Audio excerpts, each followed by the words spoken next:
I just wanted to share some of my perspectives to silence inner critics in a creative way, to have a little fun with it, a little bit of fun, a little bit of imagination, but also this is an effective means to get started with dealing with your inner critic. I say this because my own experience with shame can be a voice and a feeling that's like tar. It's like sticky tar. And when you got tar on your skin, you take your hand and you try to scrape it off, and then it gets on the other hand. And so it seems like you can never get it off of you. And honestly, some of the times, it's like I realize in hindsight, I've been trudging through tar like a tar pit, and it's all over me, and I haven't even realized. My inner critic has been poisoning me, and I haven't even noticed it. So my own personal healing journey involves this inner story, and I recently had a conversation. You can read the description for more information. But it was just a really good conversation. A woman felt, on one hand, that her drive for perfectionism really helped her out in her career.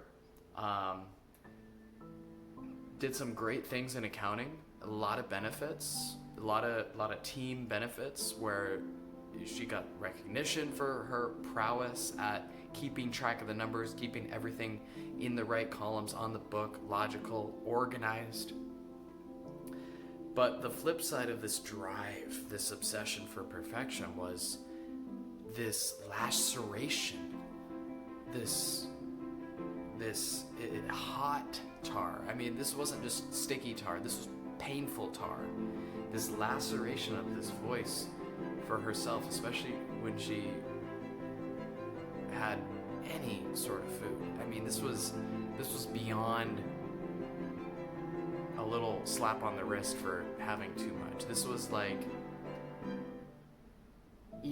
there's no way she could be perfect. There's no way. Anything around food was just a battle. Just a freaking battle.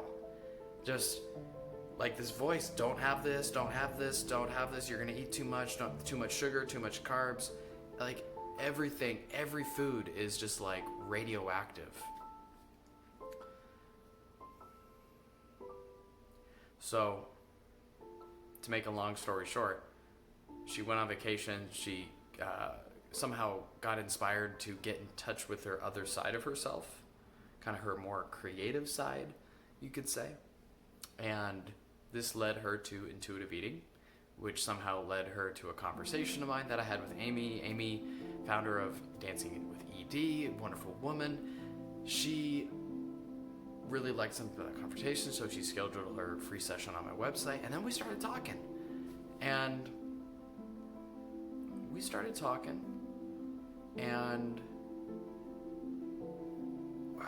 what did we talk about? I'm losing the words here.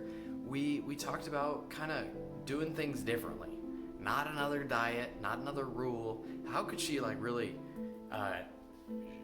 shake the boat, do things differently, kind of have a light bulb moment where she is just getting out and doing things differently and understanding a new way of approaching this familiar pattern of this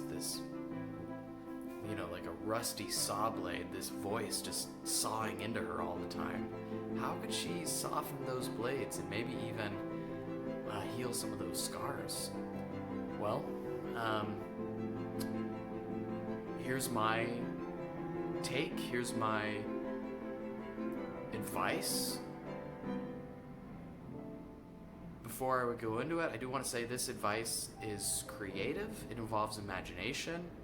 It might not be for you. There's more logical and straightforward ways to approach inner thinking. This also is not the full solution, meaning these techniques are very good at the beginning stages of dealing with your inner critic.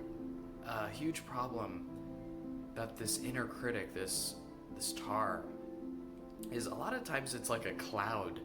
It's like a like a swarming cloud of mosquitoes poking you from all sides. And when it's like you might be armed with some great shields and swords, but if you're surrounded on all sides, you're just gonna, there's nowhere, you can't defend yourself. You can't defend yourself. So these techniques are to imagine, like, they're metaphorically, so to speak, they're to solidify that huge cloud of mosquitoes into a shadow figure that you can actually confront and see in the flesh, if you will. See in the flesh. You can feel this presence, and when you can feel that presence, almost like it's a real person. This is using imagination. It's using empathy. When you can see this shadow figure, that's the point of these 3 steps. That's the point. So you see the shadow figure. This isn't the battle. This isn't conquering the shadow figure. This isn't maybe integrating the shadow figure. No, this is just seeing the shadow figure. This is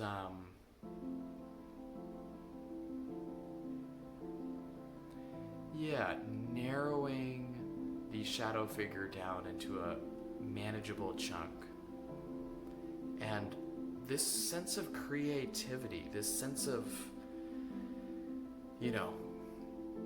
naming, but also in some way creating the shadow figure. Like, you can create the shadow figure. Like, if you want to name this shadow figure Adolf Hitler, or maybe you want to name the shadow, I don't mean to equate Adolf Hitler with anything, but perhaps the shadow figure is your angry mom. And I don't mean to equate your angry mom with Adolf Hitler, but you can create this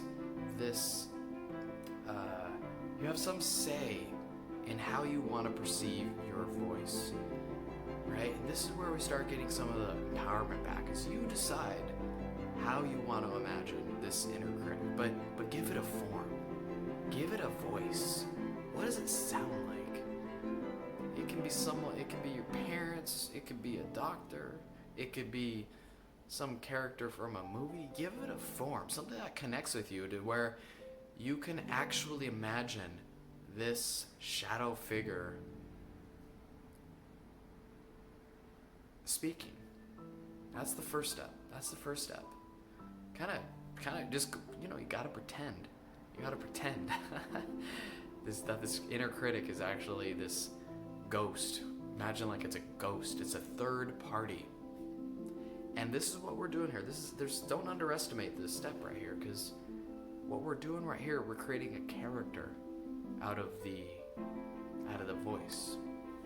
And when we have a character, we can play, we can relate to a character, we can dialogue with a character, we can change our relationship to a character. But a dark cloud, an ominous cloud that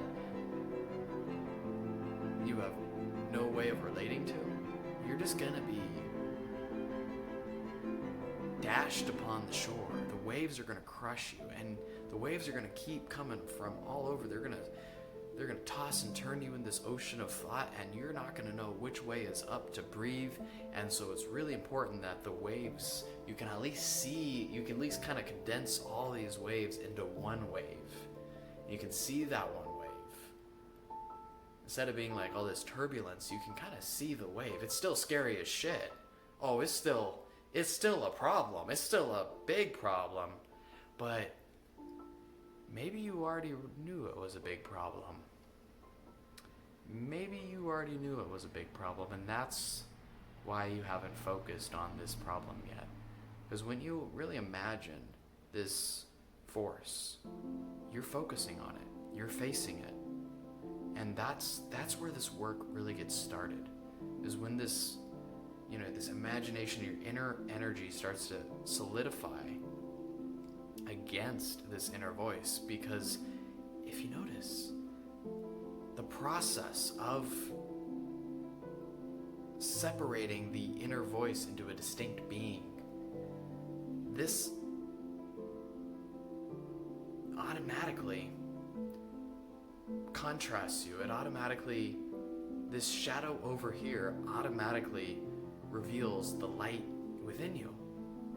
You know, if this shadow's over there, what are you? This dark, fictional creature that's been solidified into one shadow, it's over there. What are you? You know, it's starting the journey. This is starting the journey. This is starting the journey. It's not the journey, but it's starting the journey. And it begins with the question: who are you? What's your true voice sound like? Because that shadow figure, now that you can hear it, that's not your voice, is it? No, it's not. That's not your true voice. So, what is? To get some clues onto that, you can do the second and third steps, which is where you simply imagine the shadow figure in a dialogue. Now, in the step I wrote, imagine it with a friend. You could imagine talking with the shadow figure. You just want to imagine the shadow figure in a dialogue, and that you can hear its voice. And the third step is where you hear this voice either impacting you. I would suggest you imagine this voice talking to a friend or a daughter, a son, a family member, someone you care about. The reason I'd recommend imagining someone you care about is it's not like to wish ill will upon these people. No, it's you care about these people, but obviously they're not in the room with you.